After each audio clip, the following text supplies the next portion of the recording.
Greetings, everyone, and thank you for stopping by once again this evening with Live with the Infidel Guy. I'm your host, Reginald Finley, and this evening we have an interesting guest. As a matter of fact, you've seen one of his articles, I call it an informative article, in which he talks about the problems with evolution that the creationists assert are there, and he points out a lot of things there. And magnetic braking, I have no idea how it works, but it's on there, and you need to check out some of those things. But first, a few announcements, and then I'll get back with our guest this evening. Well, by the way, I'm sure many of you are at the voice chat page. As you noticed, there is no longer any more voice chat. That's not my fault.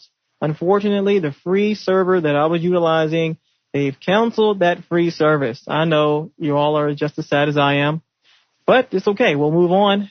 So now we'll just have regular text chat. That's okay. Hopefully in the future, I will be able to access another company who offers free voice chat. But as you know, no one hardly anymore can offer anything free without getting some in return these days on the internet. Well, first thing I'd like to do is give a shout out to Jake with the Atheist Network. He is back. He is now starting his shows again with the Atheism, Freedom, and Liberation audio show. And his recent show is out, so go check him out when you can. Also, always check out Jackal, the gay atheist, and his shows he has daily rants and as well as a few 30-minute shows, and check him out. Really, really good stuff. Now, last night we had Bill Baird on the show, and boy, was he interesting. Now, there's been a lot of debate between a few women who've been calling me saying they don't like the fact that Bill Baird is trying to defend women's liberties and their rights, and they think that women should be doing this stuff and not him. Now, I'm not going to get into all that, but what I have done, I've opened up a new discussion list called Infidels United. So my personal list, as you know, is Infidel Guy's friends, but you can go to Infidels United and curse each other out all you want, because this issue is really becoming a big thing, and I don't want that on my personal list. So what I've done is I've created a list just for you guys to, and I sent an email out earlier. For some of you just tuning in, what you can do is sign up on my personal list on the front page at www.infidelguy.com.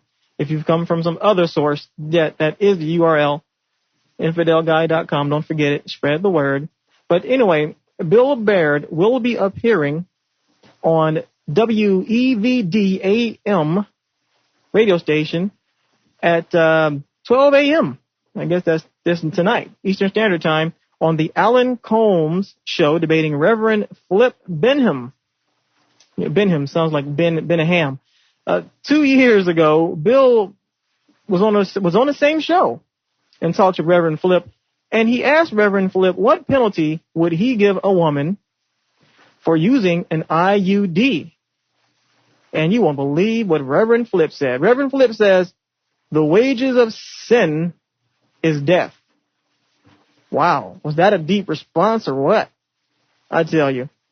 And one last announcement here. I guess I could save it for last, but I don't want to forget. There is a woman who has contacted me who has recently left the church. She is having a lot of difficulty coping. She's lost her child, and I've spoken about her before. But what I would like for many of the listeners, many of my friends out there, I want you to email her and give her some support. She lost her child, and all the church did was tell her things like, you loved your daughter too much, and that's why God took her.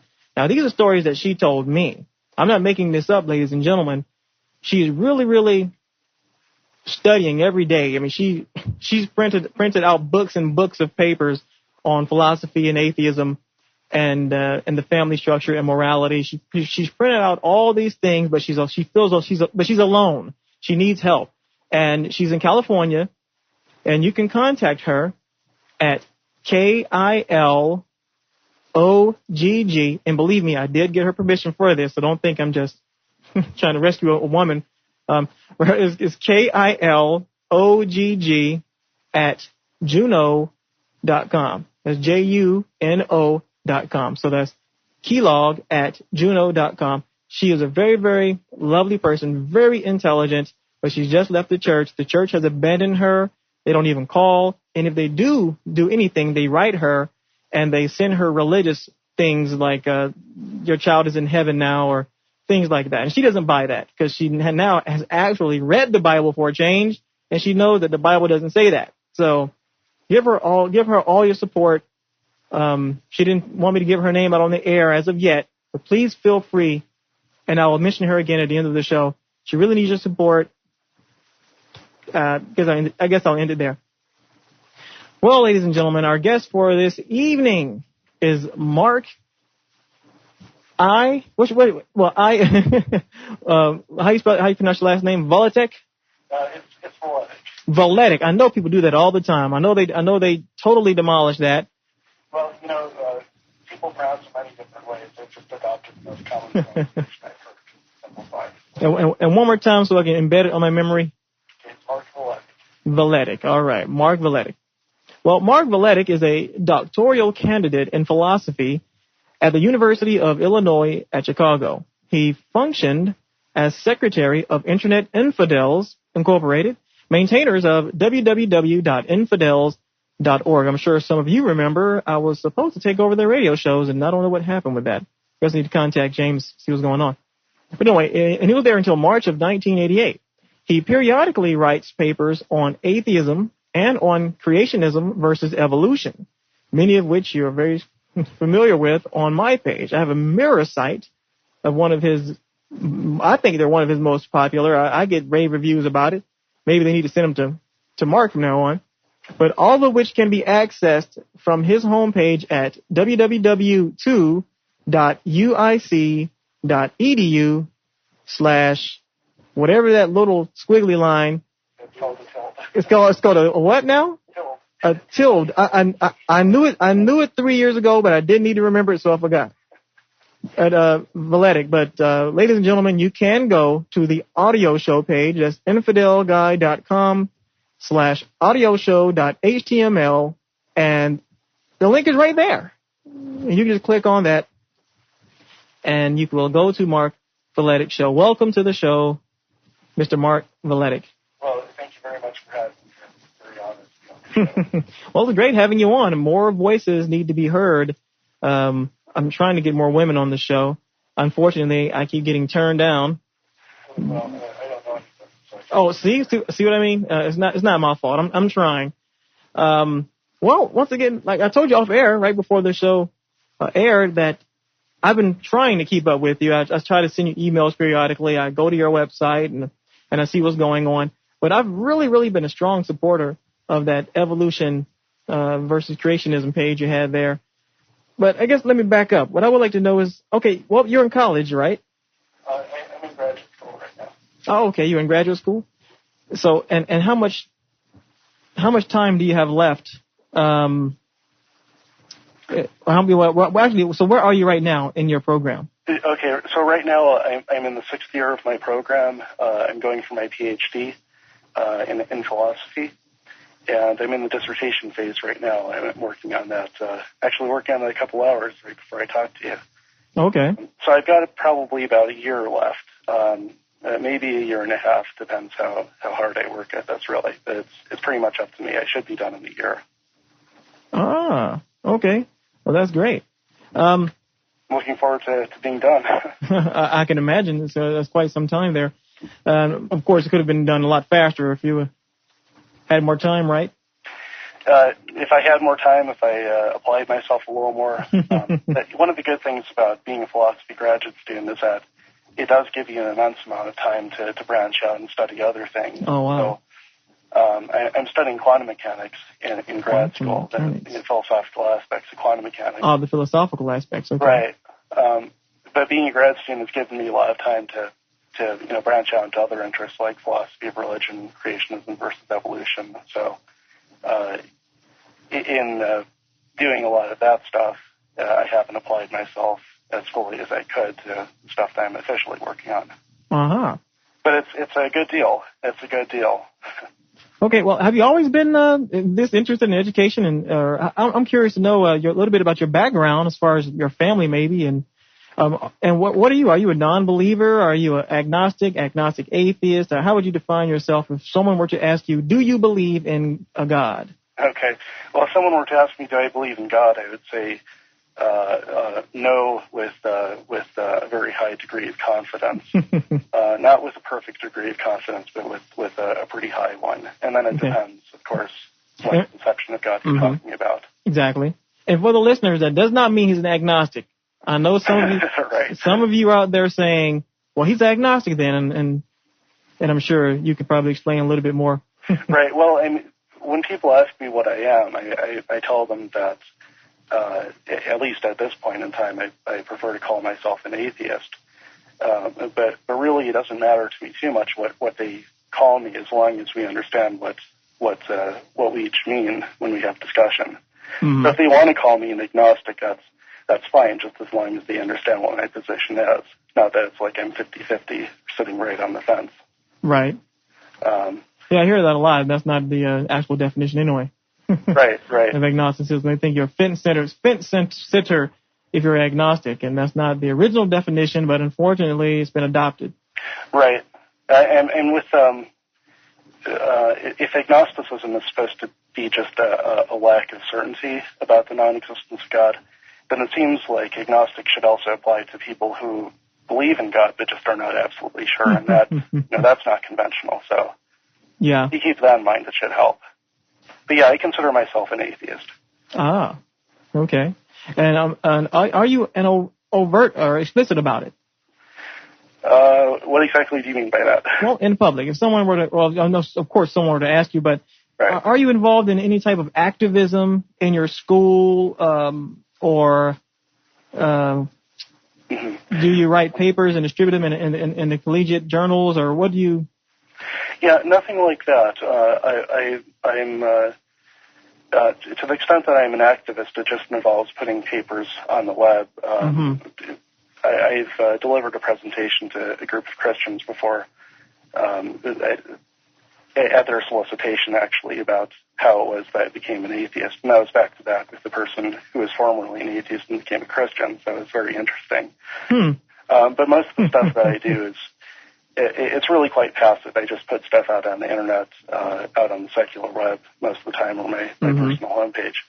And if people are interested in it, then they can find it. And if not, I'm not going to shove it in their face. Okay. And I'm sure you found there's so many.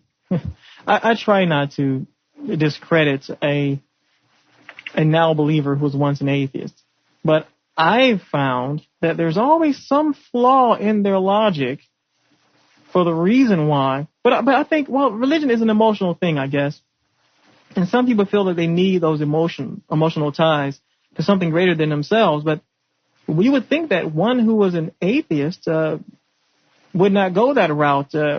What do you think? What do you think causes that? I'm just curious. What do you think causes that? It causes what? What do you think causes people to leave atheism or a non-theistic stance? Oh, I see. After, well, I guess one would assume that they're educated in various philosophies and whatnot, and then they leave atheism or non-theism, and boom, all of a sudden they become Christians. And I go, wow, I don't want to sound like them, because the first thing they'll say is, well, if we inverse it, they'll say, well, he wasn't a true Christian anyway. If a Christian were to convert to or deconvert from Christianity to atheism, the first thing they would say is, well, he wasn't a true Christian. Right. And I'm trying not to fall in that same error and say, oh, well, he wasn't a real atheist. Right. But I think we do have something. I think we do have educated atheists, and then we have uneducated atheists, of course. I mean, that's just people. But I think it has a lot of emotional ties. What do you think is the reason for people? I'm sure you've probably dealt with a few people who have left non-theism and then taken a theistic stance. What is the major cause that you've seen for the reason why people do that? Well, I've actually only dealt with a couple of people, so I don't want to generalize. Okay, great. The co-speaker in that event that I was talking about, what he said was basically that he had a personal experience. So he had... it's ambiguous.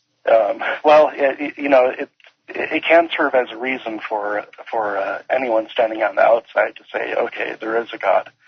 But I don't know what he experienced. I don't know exactly what it was he felt.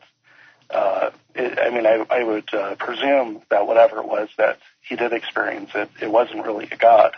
Mm-hmm.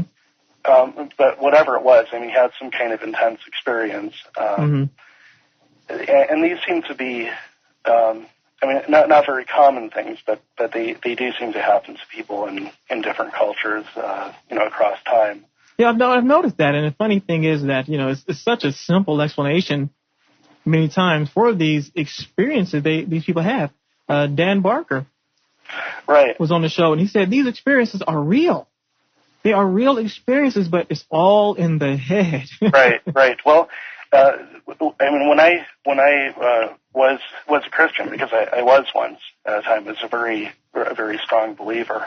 Mm-hmm. There was a period of time where I felt that I had personal experience of God too, and of course, it turned out not to be true. I say of course because otherwise I couldn't be an atheist now. I want to hear about that. So it was very difficult to define what it was, very difficult to explain, but really, I just eventually realized that whatever it was, it did not have any supernatural fallible qualities. Uh-huh. It was not supernatural at all. Mm-hmm. It seemed to just be sort of an imaginary friend kind of thing, coupled with wishful thinking and a lot of the factors that played into my upbringing. Right. A lot of emotional factors in that as well. Mm-hmm. So you think education? Do you think education plays a big role in the way an individual perceives something supernatural and so forth? Of course. It doesn't play as much of a role as I would hope. Certainly, if I look at my department, my philosophy department, and philosophy departments in general, most members are atheists or agnostics. It's very rare. In secular universities, to find people who really do have a strong commitment to belief in God. So there seems to be a correlation between knowledge of philosophy, at least in this day and age, and rejection of theism. But more generally than that, I really don't know. It seems like there are people who are a lot more intelligent than me in some respects who do believe, and people who are less intelligent than me in some respects who don't believe. So right. So I don't know. I would like to think that there is a correlation. Yeah, and it's funny.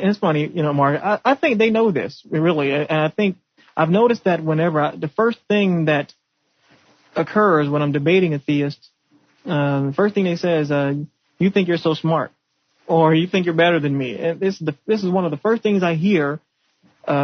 Or they'll say, "I'm not stupid. Just because I'm a believer doesn't make me stupid." And I'm going, where is that coming from? And I think it's because they do know that there's a lot that they don't know, but they feel that they should have the upper hand because they are right with God. They have this spiritual kinship that I could never understand, and I'm going to burn in hell for all eternity. Right. Yeah, I don't quite get that.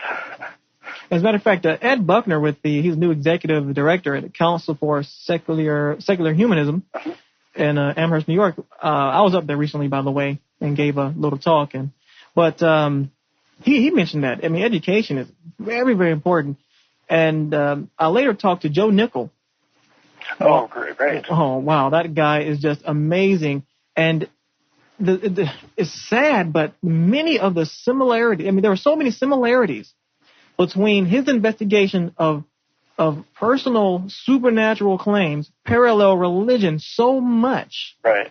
It makes you would think that any person could just listen to what he says about the UFO and the alien hysteria and about ghosts and rods and all these other pseudoscientific, paranormal, superstitious mumbo jumbo, that they would say, wow, maybe this whole God concept is it's the same thing. Right. You don't have a select few people who've seen these things. But but you can't. It's not falsifiable. You can't prove it. You can't disprove it. You can't investigate it. I mean, well, if you believe anyway. But what I like is that Joe Nickell goes out and actually investigates these claims, and he really does disprove them. Although some people still say, no, this is real. I know that there's a ghost because I took a picture of these ghosts and they're there. Right. Yet he's provided all this evidence. Yeah, Nickell is. I have great respect for his work. For many people, in fact, who come from. I guess he's affiliated with PsyCop, right? The Committee for Scientific Investigation of Claims of the Paranormal. It's just a group of outstanding people in everything they do. I wish I were as good at that kind of stuff as they are. It's just a wonder to behold. Yeah, it was great. I really wish. I had no idea. I've heard of Joe, and I really expected some stick in the mud, stuck up guy who didn't really want to talk much. He was too busy, but he pulled me in his office many times the entire time I was there, at least twice a day. And he would talk to me about 30 minutes. Did he show you magic tricks? Yes, he did. He did a few disappearing acts on me. And his office is just amazing. He has alien replicas and skulls of aliens, and he just has all these weird knickknacks all in his office. It's just amazing. And he collects things all over the world, all related to mysticism and supernatural claims, and those things, and they're worth money. Yeah. Some of the things he collects, and just an all around great guy. So if any listeners, if you have not heard of Joe Nickell, do a search on him. Yeah, he has quite a few books out, so I recommend. All the ones I've read are pretty good. Oh wow, okay. As a matter of fact, for everyone listening, Joe, as a matter of fact, said I may end up in 2 of his books, so be looking. Oh, great. Yeah, be on the lookout for that. He's quite interested in my story. I did a show called My Personal Story not too long ago, and I told Joe about my waking dream experience, and so he wants me to write an article and submit that to him because he plans on maybe doing an article on waking dreams. And I also used to be a psychic for the Psychic Network. Yeah, I read that. Oh, you read that? You have an article about that in the Secular Web. I read it. Okay. Yeah. Pretty interesting. I thought it was very well done. Oh, well, thank you very much. That was actually my first article ever written. And so that was based on an actual interview you did. Over the phone. Someone called. Oh, yeah, that was actual. Yes. Oh. There are some, as I thought back after I wrote the article, that were much more complicated than that. But it just worked its way out due to that 50-50 chance. Right. It's so easy to narrow down your odds to 50-50 as you're talking to the person. It's really fun. Right. To all those listeners out there, if you haven't read that, just do a search for Reginald Finley on the Secular Web, and you should be able to find that article with no problem. I do recommend it. It's pretty... Well, thank you for the plug. It was also on my past articles section as well. Make it easier for the listeners. Okay. Now, Mark, what exactly is philosophy? Well, that's one of the questions that philosophers actually like to debate about. There isn't really great consensus about it. The best definition that I've heard is that it's just an attempt to apply careful, rational thought to very abstract issues. And that's a very general definition, and obviously it allows for overlap in a lot of other disciplines. Right. And in fact, you do find philosophy overlapping other disciplines. So yeah, I think that's right on. It's really just, you sit down and you look at stuff that's really complicated, and you try to sit down and think very carefully about it and try to figure out what's going on. It's non-experimental, for the most part, at least. So we try not to interact with the real world as much as we can. So whatever it is that you can just resolve by thought. But of course, I guess the more exact an individual's conclusions would be a direct result of the education that person would have too. That's right. Yeah. Right. And certainly, saying that you don't do experiments doesn't mean that you don't pay attention to what the experimental sciences say. Exactly. You want to take all the data that you can from all the people who are working in whatever field it is that's related to the problem that you're worried about. And then you take all that together and you try to synthesize it and get from it whatever conclusions you think are useful. Yeah, because I hear people all the time saying, well, that's just my philosophy. Right. And I go, what? But it makes no sense. Where are you getting this from? Where are you pulling your data from? And they say, well, that's logical to me. No, you're violating the rule of logic. Right. And it's very, very frustrating because this is not taught in high school. And not the high schools I know of. I mean, there's a popular sense of philosophy which is about as close to the academic meaning as the popular sense of metaphysics is to the academic meaning. Mm-hmm. When philosophers talk about metaphysics, what they mean is questions about existence, so like the existence of God, the existence of matter, the existence of an external world, that kind of stuff. Okay. But if you go into a bookstore and you look for metaphysics, you find all sorts of paranormal stuff. Sure do. Astrology, whatever you wish. That's very popular here in Atlanta too, by the way. It is. It's growing. It's really. It's really growing. So the same thing kind of applies to the popular definition of philosophy. Like when people say, that's my philosophy, well, they mean something a little bit different than the academic people mean. Mm-hmm. They're generally just talking about an approach to life or general principles that they use to live life by. But at least for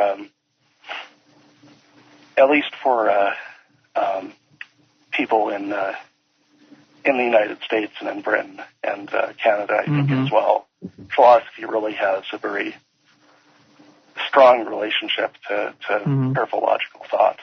That sounds very similar to the way they abuse the word theory as well, or people abuse the word theory as well. That's exactly right. Right. Exactly right. That's my theory. Right. Okay. Now, what scientific method again did you utilize to show me that elves exist? Right. But yeah, I'm sure you get emails. I'm sure. I bet you have a few hate mails you can give us, but I get hate mail all the time, and I get interesting, silly inquiries from people all the time, and they love to put the ball in my court. One guy said, well, I see that you don't believe in God.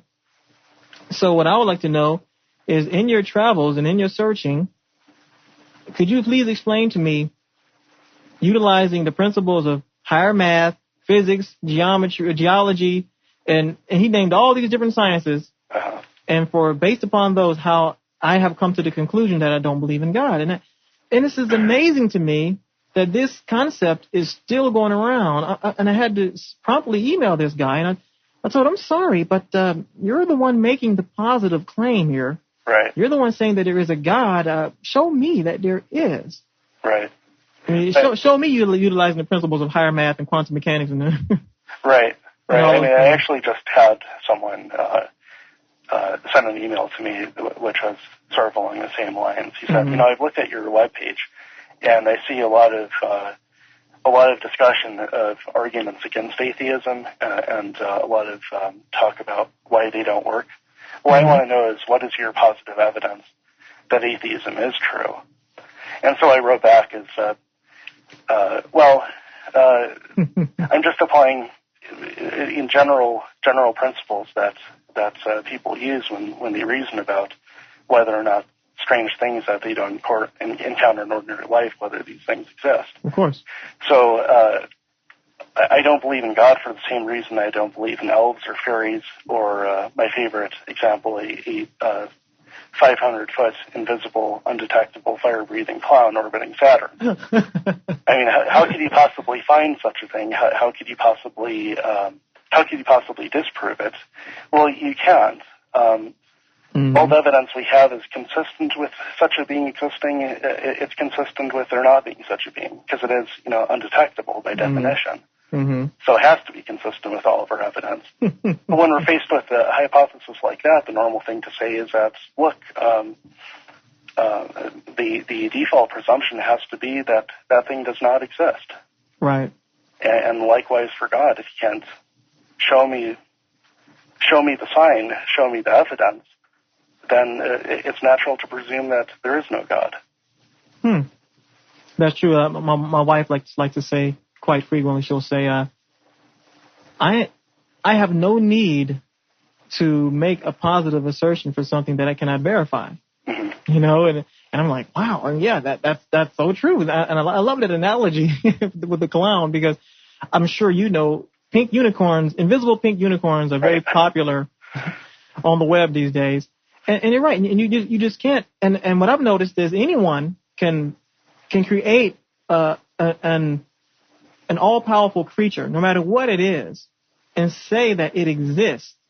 And of course you can't prove or disprove it, because it's supernatural, above the realm of the natural. If it's outside of the natural world, which is what really trips me out. If God is outside of the supernatural realm anyway, then how do they say that they can perceive it? Anyway, but that's right. How can they perceive something outside of their own empirical senses themselves? Don't get it. Right. Yeah, I don't either. That's part of why I don't accept claims about religious experience at face value. When you ask people what it is they're experiencing, when they say, I knelt down and prayed, and all of a sudden God was there right in front of me. And you try to ask it, first of all, if you try to ask them to explain this in more detail, they're usually unable to. It usually just amounts to a very strong feeling of love.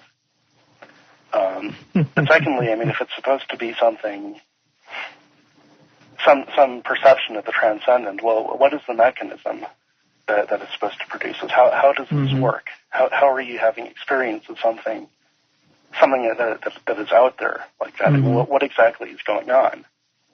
And I think if naturalistic mechanisms can certainly account for feelings of overwhelming love. Definitely. I've talked with people who've been drunk. And, I love you, man. Yeah, exactly. Some people, watching movies or whatever, being around certain people have these very strong feelings. It all fits perfectly within a naturalistic framework. So I see no reason to postulate unknown mechanisms to explain these things. For those of you just joining us, we are with Mark Vuletic. Yes, exactly right. I got it right. And we're just talking about philosophy, and soon we're getting to evolution, with his permission. Go right ahead, but I don't have my notes in front of me. So that's okay. Yeah, that's okay. We won't quote you. No. Okay. But we're having a good time. If you haven't, if you just come into the page, if you're listening to the show from the main page, click on that thing that says "click here" and go to the chat room, where you can join us on the audio show page. And if you have any questions you want to submit, please do so. Don't forget, you can always call into the show and put your 10 cents involved in this, and by calling 1-866-801-7414. Feel free to call in, and if you have any comments or questions, and for my believers that spy on me periodically, no, just kidding. But for the believers who find an interest in the show, and if you have any questions, don't be shy. Go ahead and call on in. And also earlier I mentioned, and I'm going to give a plug again, for a female friend of mine who was looking for other free thinkers in the California region and really abroad. Hell, why not? If you're in Japan, Australia, wherever you are, fellow free thinkers, I'm sure you can relate. She just recently left the church and she needs some support, and you can email her at kilogg@juno.com. And she didn't allow me to give her name, but hopefully I will have her on the show in the future. I've invited her. She's a little shy, but she has a lot to say. You guys think I talk. You have not heard anyone talk until she gets on the show. She has a lot to say. Very heartfelt, emotional, personal story that I'd like her to share with us. Okay, Mark, evolution. Okay. Pseudoscience is rampant, as you know. This whole thing really upsets me, Mark. When I go to websites like talkorigins.com, .org, and I see the debates with the creationists versus the evolutionists, and you see all the misrepresentation on the side of science to help feed their belief. And I'm seeing all of these things, and then you got President Bush probably believes all this stuff. Okay. What are we? I mean, are we winning or are we losing? I mean, what is going on here? Is the internet helping? I really want to know, where do we stand? I guess you might have a little more knowledge on the inside as far as where we stand. Are the creationists beating us? Are they beating us? As far as getting knowledge out there and telling people what real science is. Well, I mean, as far as the battle for the schools go, that's something that I really have no special expertise in. Okay. If you want to find out about that, I'd recommend take a look at the website of the National Center for Science Education. It's a nonprofit national organization devoted to fighting the political efforts of creationists. Trying to mandate the teaching of creationism in school, or putting disclaimers in books and all that kind of stuff. So they really know about that kind of stuff. Okay. I would have to say from the extent that I've dealt with them, that it seems like they really do have their act together, and wow. They're keeping the threats pretty much insulated. I mean, it flares up all the time. They're keeping us on our toes, huh? Pardon me? They're keeping us on our toes. The creationists are keeping us on our toes, but it seems like the law is pretty clearly on our side, and so far, I think it's been pretty good. I mean, considering how much money is on their side and how much. Good point. How little money is on the side as right. people actively fight creationists. I think we're doing very well in that respect. I think about that a lot, Mark, actually. I think you're right. You talk about the money. They have so much money and so much power. It's amazing that this country is not a theocracy already. I mean, a right-in-your-face theocracy with homosexuality being punishable by death and all the Old Testament laws reinstated. It's amazing it hasn't gone there yet. Right. But now you got Bush. Whew, with his prayers and yeah, I don't know. I am hoping for the best, but we'll just have to keep an eye out and see what's going to happen. Right. Yeah, we need to keep pushing science, definitely. Mm-hmm. Now, as for the intellectual battle, or the battle for people's opinions, aside from what are we going to teach them? Mm-hmm. That's a little bit more difficult to say.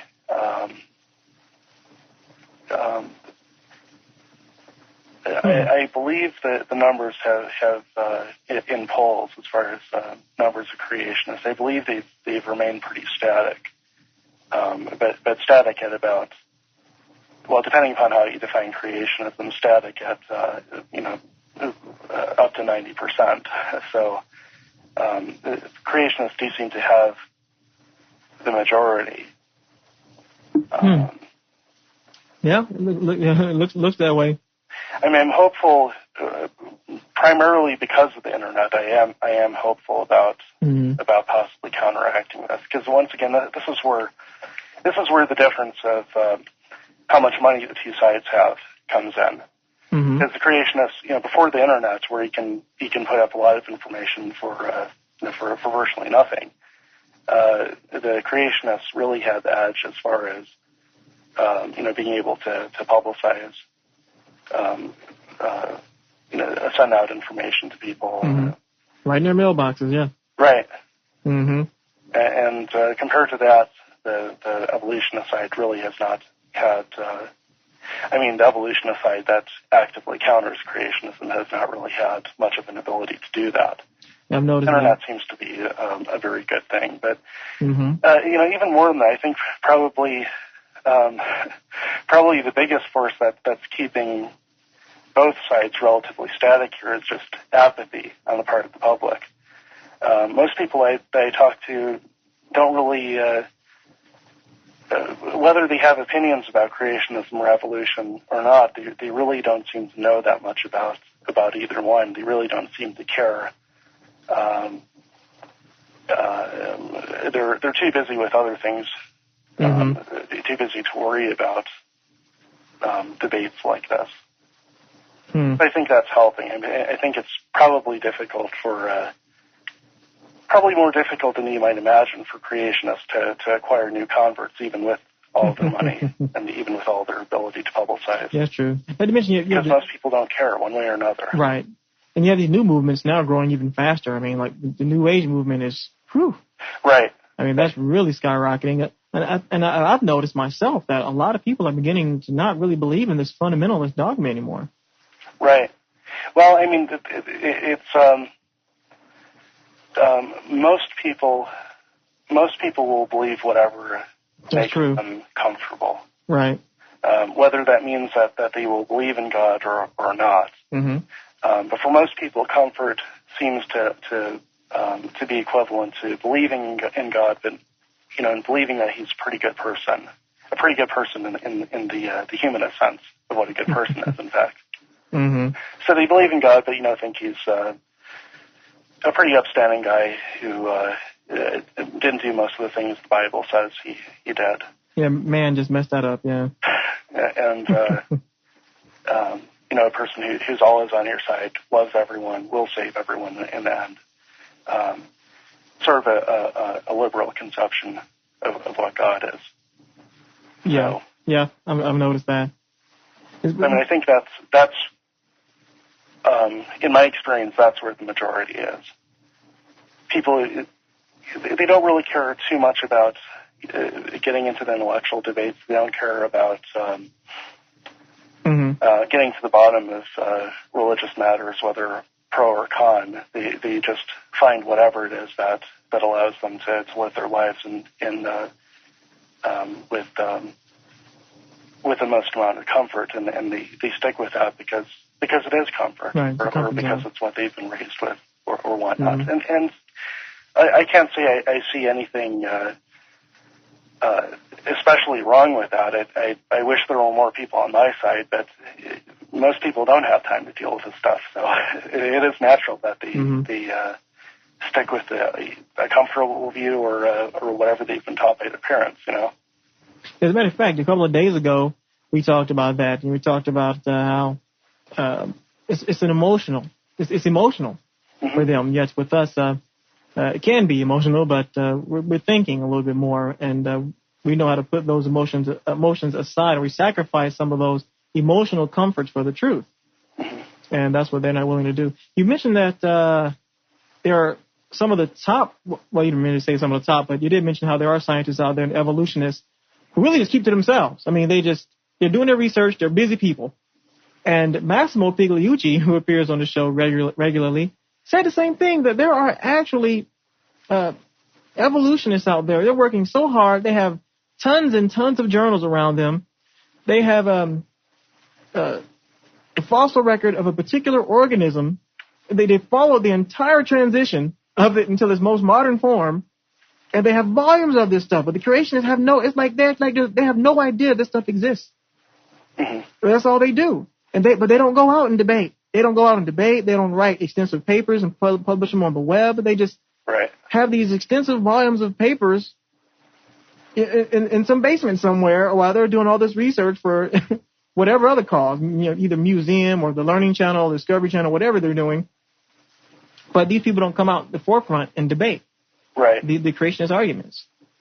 Right. Most scientists don't really take creationism all that seriously as a political force, which I think is a mistake. National Science Foundation funds, huh? Exactly. But most of them, they do have other things to worry about. They do want to continue to do their novel research. They don't want to expend time defending contemporary scientific theory from what they see as a movement that's rightfully should have ended back in 1859. Why spend time on that? These people are trying to make real advances in our knowledge. So, and I've heard that argument before, Mark, from people who say that who have that same mentality. Well, of course, they're doing it for political reasons, but I've heard others say that, well, just leave them alone. It'll work its way out. Are these people delusional? Well, they may have a lot more optimism in in our society than some of the rest of us do. I'm not sure. I mean, I think most scientists out there are just not really aware of the creationist movement to begin with. And this, I don't know whether it's starting to change. I mean, there are forms of creationism that are starting to arise that are a little bit more respectable, that are led by people who do have legitimate degrees and who are able to produce some legitimate work and don't rely upon pure distortion and all that. Still incorrect, I think. But if these people are trying to actually move into the academy. They're trying to convince educators and scientists that creationism is in fact true, or some watered down variant of it is true. So as that happens, I mean, if they're able to start moving in, then I think there will be a lot more interest. But right now, I mean, this is so remote. It's something that the average person, especially in isolated universities, something that they just don't hear of. They don't hear about it at all. Most evolutionary biologists, I would wager, have no idea who Henry Morris or Dwayne Gish or Ken Hovind are. Oh, wow, really? I would imagine so. I'd imagine that they...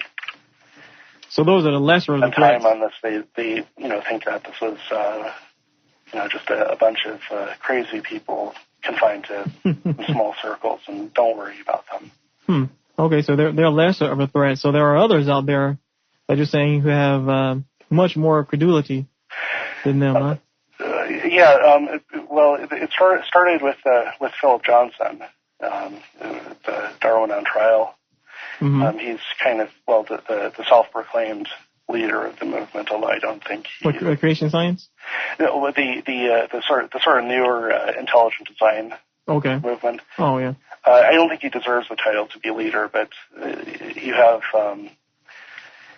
people like, Michael Behe authored Darwin's Black Book, produced a huge amount of debates, and once again, I think what he wrote was incorrect, and I think there's ample evidence of that.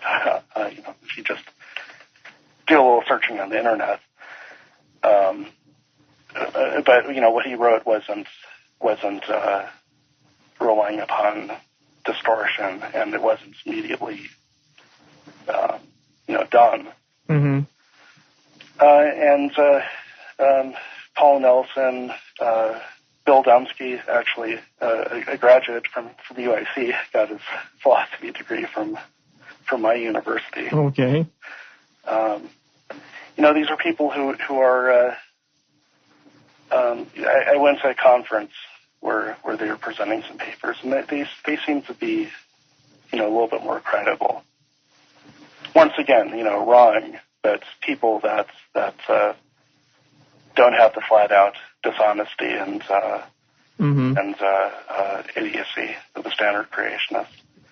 So they're trying to make a movement into the academy first, and then public opinion second, sort of change it from the inside out. You would think that somewhere along the line, the more that they would learn that they've made some tremendous errors. You would think so. But I mean, there are even within the academic world, there's hundreds of thousands of people with very different ideas. There are always heresies in every field. People who say stuff that everyone else thinks is just flat out incorrect, maybe even obtuse. So it's not too surprising when you take that in mind. I mean, the ideal way that we'd like the academy to be, it isn't the way that the academy actually is. You have all sorts there. Okay. For those of you just joining us, we are with Mark Vuletic from the University of Illinois at Chicago, which is one of the worst schools in the nation. No, I'm just kidding. Just joking.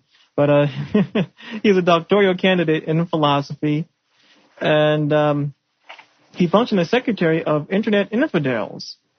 And I'm sure you're familiar with them, www.infidels.org. And we're talking about evolution. By the way, once again, you guys can call in at 1-866-801-7414. Okay. Well, Mark, what I'm going to do, I'm going to play the role of the disgruntled Christian that calls in, or the anti-evolutionist that calls in, and what I would say is, do you believe in evolution? Let's start there. Do I believe in evolution? Yeah, I love this question. Yeah. Do you believe in evolution? Believe in it? I've seen it. No, I am an evolutionist, yeah. Okay. And so is there evidence of evolution? Is there evidence of evolution? And if so, what? Where is the evidence of evolution? Everything has come into this existence already completely formed. The fossil record already shows completely formed organisms. God just made it all that way. Okay, well, it's certainly true that if you look at the fossil record, every creature that has been fossilized is a fully formed organism. It couldn't be otherwise. But if you do look at the way the patterns that appear in the fossil record, then you will find transitional sequences. I think there's pretty good indirect evidence for evolution from all the standard things that take out any standard evolution textbook, and we'll talk about molecular biology and biogeography, all those kinds of things. But I would say I certainly can't say anything on this show, in 10 minutes that will convince a person who doesn't believe in evolution that there is good evidence for it. Go out and look at some of the books that evolutionists have written in response to creationists. A good one that is especially devoted to fossil evidence is Christopher McGowan's In the Beginning. And another one that I really like about the transition from land-going mammals to whales, and then in some cases back onto land. Carl Zimmer's At the Water's Edge. It provides a pretty detailed account of all of that. So just do a little bit of digging. Read creationist books certainly, but also read the response to them. And it's not going to happen, Mark. Well, it's not going to happen. That's the devil's works. You're not going to convince me. Well, you never know. I would like to. I'd like to give the well, I'm not sure what to call him, a caller or a writer. I'd like to give this person credit and think that either has or will go out and take a look at the stuff. But we just disagree on what the evidence is. Once again, I think if you look at patterns that you get from molecular sequencing, look at the patterns that appear in DNA, patterns that appear in the fossil record, very strong evidence, I would say, for the common descent of all life. Now, I've heard very many creationists argue, maybe not the top of the line, but this is a common argument I hear. They say, come on now, do you really believe that all this matter coalesced, created the universe, and this other matter coalesced and formed our solar system and then the Earth, and water appeared out of thin air, and lightning struck, amino acids formed, and here we are talking. Of course, this is a quick version, but that's pretty much in a nutshell what they say. How do we respond against something like that? They love to say that nothing comes from nothing. Well, if the question is where did the original matter come from? Well, God did it. Yeah, I don't. Well, first of all, I don't understand how God did it. It's supposed to be an explanation. If you take God did it to be an explanation, then I think it's just as easy to say it just happened. I think those are both about equivalent as far as their explanatory power goes. And saying it just happened, well, that presupposes less than saying God did it, because for God to do it, you have to have the God in addition to everything else. If it just happened, well, then all you have is background of natural law. Mm-hmm. There's fewer things that you have to pack into your theory. I was thinking, I was writing this down as you're talking. Okay. I wrote, no science, no technology. If the answer was always God did it, we wouldn't have anything that we have today. Because That's right. That's certainly true. Yeah, I mean, why would you need to go look and delve and figure things out? And I could, like, if Ben Franklin was just like, well, that lightning's there because God did it. He's striking down people he doesn't like. He's missing a few times, but he's trying to strike down the people that he doesn't want. And if we were still stuck in that superstitious realm, we wouldn't be where we are today. Probably not. Probably wouldn't be. And if yet science gets no credit, hardly, I tell you. God did it all. Right. And if he had said that, there's I don't understand how lightning works, so let's just say that's a mystery produced by God and not investigate, then we certainly would never get anywhere. Which is exactly, it's funny you say that, which is exactly what the God concept is. It's a mystery. And Dan Barker's quote was God belief is answering a mystery with a mystery. So therefore it answers nothing. Which is true. I mean, mystery, so you're saying nothing plus nothing equals nothing. There's no explanation there. Right. They think there is one. Yeah, Barker is a very wise man, I think. And he's sometimes a bit more abrasive than I would like him to be, but I think he's certainly he certainly has a lot of wisdom, and that's one of those things I agree with. One of my professors, I won't name him because you probably won't want to be associated with this kind of discussion. But he said something that has stuck in my mind. It's probably a really good description of what God is. Okay. God is the aggregation of all mystery. You take anything that you can't explain, or that appears mysterious to you, that you think cannot be explained, or that you think others have not or cannot explain. Mm-hmm. You take all those things, the origin of the universe, the origin of life, the explanation for absolute moral standards, the source of the fine-tuning of the cosmological constants, whatever it is. You take all that stuff and you aggregate it all together into one great big mystery, and that's what God is. Wow. And I think that about sums it up.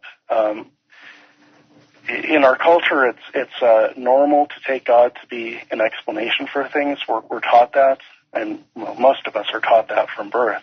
We're taught to believe in a God. We're taught that saying God did it about something does constitute an explanation. So I think it's normal and natural to look at something like the origin of the universe and say, I don't understand that, so God did it. Well, that explains it. I think it's natural, but I also think it falls apart on further analysis. I think you see that there's actually nothing in the concept. So it's kind of a mouthful. I'll shut up now. Oh, no. Encourage my guests to talk as much as they can. The more that I convince them to talk, the more information starts falling out. And that's what we like here at Live with Infidel Guy. I need to change the name. But I guess this is kind of stuck with me now. It fits you. It fits me. Okay, good. That's good to know. Well, for everyone that just joined in, I'm signing off within the next couple of seconds here. And I'd like to thank you all for tuning in and stopping by the Infidel Guy audio show. And Mark Vuletic, thank you very much for stopping by. Well, thank you very much. And what we'll do in the future, I'd like to have you on in the future when you have time. And what we can do, if you would like to appear again, provide me something very, very focused that we can discuss. And the arguments for and against what you're talking, what you wish to discuss, and we can get some more interaction. And certainly, I like that very much. This was a lot of fun. Okay, I'm glad to have you on. Well, everyone, once again, thank you for stopping by. And if you have any guests that you would like to appear on Live with the Infidel Guy, please send them my way. I can't do it all by myself. I really depend on you, the listeners, to supply me with great guests. as someone had before yesterday, when they sent Bill Baird my way, as well as I've had people send many guests my way. Dan Barker was recommended, even though I was going to put him on the show anyway, but as you guys know, Dan Barker's been on, Massimo Figliucci, Michael Shermer. Hopefully soon we should have Ron Barrier with the American Atheist. He's going to stop by, and he loves to just let people have it. So we'll have him on just to hear what he has to say. And I guess that's about it. Oh, also, don't forget to contact Kelly. Oops, I gave her name on the air. She's going to kick my butt. Oh, well, it slipped. I meant to say Keylog at Juno.com. Again, that's KILOGG at Juno.com. Luckily, none of her Christian friends listen to this audio show, so she won't have to worry about it, and this one will be down shortly anyway. But she needs that courage and that strength and to help her go along. So you guys can go ahead and contact her. That'll be great. I'll see you all tomorrow. We are having Michael Lido on the show, and he is the author of Bible Bloopers, Evidence That Demands a Verdict Too. A Skeptic Answers Josh McDowell. So this is his response to Josh McDowell, and I've read that book, and not Michael Lido's book, but I've read Josh McDowell's book, and I was not impressed at all. So this book answers a lot of those things, and it's a pretty interesting book, and he's going to be on, and we're going to talk a little with him. And don't be shy to call in tomorrow, ladies and gentlemen. I'm upset with you for not calling in. Okay, I'll see you all tomorrow.